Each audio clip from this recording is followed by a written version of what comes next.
Alguém com bom senso, apegado ao mundo real, poderia imaginar que seria diferente? Não tinha como. As toneladas, publicações feitas em redes sociais pelo Lula e por sua turma no período em que Jair Bolsonaro era presidente, envelheceram bem mal.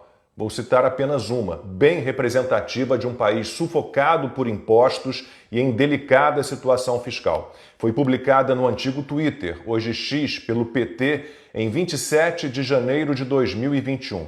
O texto era assim: não tá dando para andar de carro e muito menos viajar para Disney. Na corrida maluca do governo, quem perde é o povo. Quem chegará primeiro ao valor de R$6? A gasolina ou o dólar? Saudades do PT. A ilustração botava lado a lado, numa pista de atletismo, uma nota de dólar e um galão de gasolina.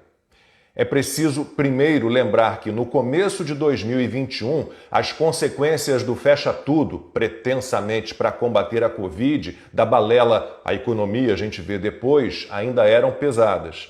Mesmo assim, o Brasil se recuperou mais rápido do que a maioria das nações, manteve a inflação sob controle, mais baixa até do que países desenvolvidos, e voltou a crescer. Naquele ano, nosso PIB subiu 4,8%. Mesmo com todos os gastos que o governo foi obrigado a fazer, tínhamos Paulo Guedes no Ministério da Economia e Roberto Campos Neto já na presidência do Banco Central. Assim, ninguém cruzou aquela faixa que estampava, em vez da palavra chegada, R$6. Nem o dólar, nem a gasolina.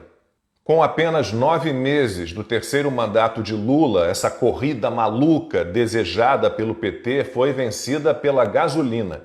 Em setembro de 2023, o litro do combustível ultrapassou os R$6. Hoje, o preço médio da gasolina no país é R$6,10. A comum, claro. Em 3 estados da região norte, Acre, Amazonas e Rondônia, o preço já passou dos R$7. O PT já não fala mais do assunto, ou finge que está tudo bem, ou aponta, como sempre, outros culpados pelo descalabro em que estamos.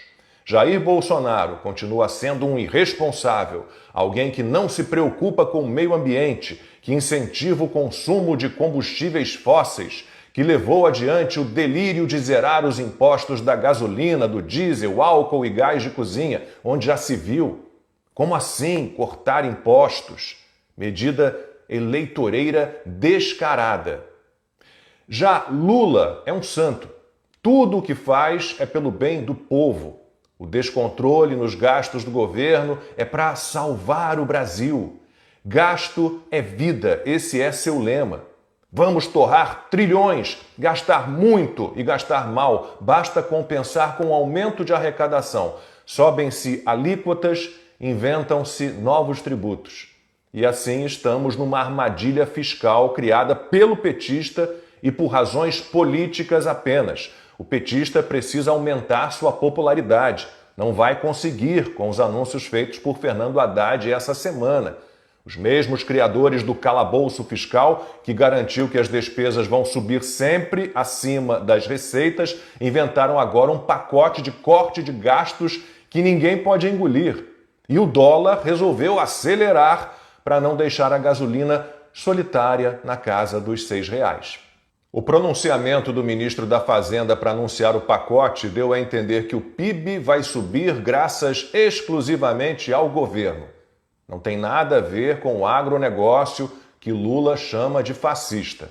Sim, o enorme crescimento dos gastos públicos pode até fazer com que o PIB cresça um pouco no primeiro momento, naquele patético voo de galinha, mas afeta a confiança no país, pressiona a inflação, que está acima do teto da meta, piora a economia de um modo geral. E o Haddad também jura que é obra do governo a queda do desemprego, mesmo que a criação de empregos formais tenha caído pela metade em outubro e as perspectivas para 2025 não sejam tão boas. Claro que o ministro não ia falar que a queda do desemprego começou logo depois do fim das medidas alegadamente contra a Covid, ainda no governo Bolsonaro, o culpado de tudo que se abate sobre o Brasil. Dizer que o PT será sempre a solução é muito mais do que uma ironia, é uma piada de péssimo gosto. Haddad sabe que a situação é delicada e talvez realmente a deseje. Então, se ele for visto por aí gritando é Hexa, provavelmente estará comemorando o empobrecimento do povo brasileiro.